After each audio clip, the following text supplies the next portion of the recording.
Chinese guys, they're going to be more friendly because they want to cooperate with everybody because they want to create demand. But a Toray who's got 40% of the market and he's the big gorilla, he might not be so interested. Or an SGL who's half owned by BMW, maybe they only interested in BMW. Who knows? So you have to analyze each of those 15. If you want to analyze the 15 carbon fiber guys and see who should your strategic partner, your strategic alliance should be with one of these three guys, you know, you need to make a study of that. You know, with knowledgeable people that can give you some insight would be a good thing to do. Yes. Yeah, my next question is for the 15 companies, like, will some of them be willing to develop some new materials, or some of them they are just satisfied with their product just to bring the capacity up and bring the cost down? So there must be someone who are still very interested in the new technologies, right? Exactly. There would be, right. But you have to figure out who those are. You'll have to conduct the due diligence on this part. Right. Yeah. Right. Okay. I think we just have 5 minutes left. I'll switch gear a little bit. So just regarding the silicon carbide fiber industry, do you have much experience too? You do, right?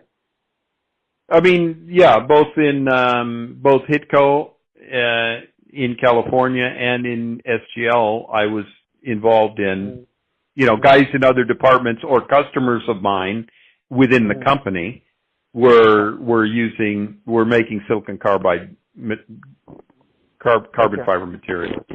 Okay. Do you know, like, the trend for this industry? I know it's a very small segment of the carbon fiber industry, but do you know, like, there are some trends or some directions players want to go in this industry? Yeah, I mean, the only things that I know is, you know, what 20 years ago, what the colleagues were doing in HITCO in California was only aircraft engine parts. And the SGL guys, it was only for brake discs for Porsche. Okay.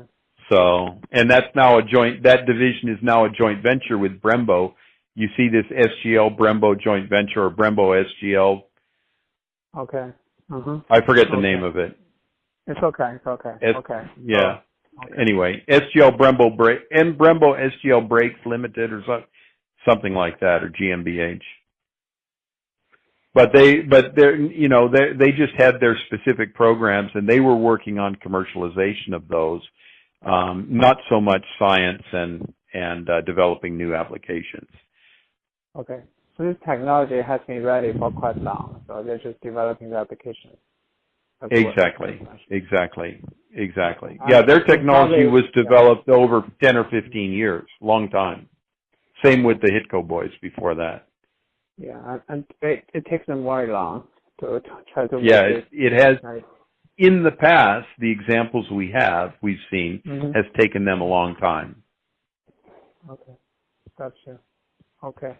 Yeah, I don't have actual questions. Lei, I know we just have 2 or 3 minutes left. Lei, do you have some other questions? Sorry, I take most of our guest time. I have a small question for that. Have you ever heard that this application for silicon carbide fiber, people use the silicon fiber to make a high temperature filter bag, used in the diesel car? Have you ever heard of this application? Yeah, I mean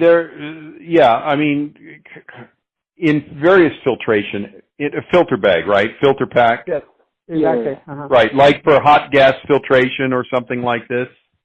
Yes. To filter hot gases. Yes. Yeah. I mean that's a good potential application. I mean there are some carbon materials used in those applications. Sometimes you can activate the carbon fiber. It wouldn't be silicon carbide coated if you're going to activate it, but depending on what you're trying to do. But hot gas filtration is a potentially. I mean, 15 years ago, some friends of mine were working on that as an application from a business development standpoint. they were not able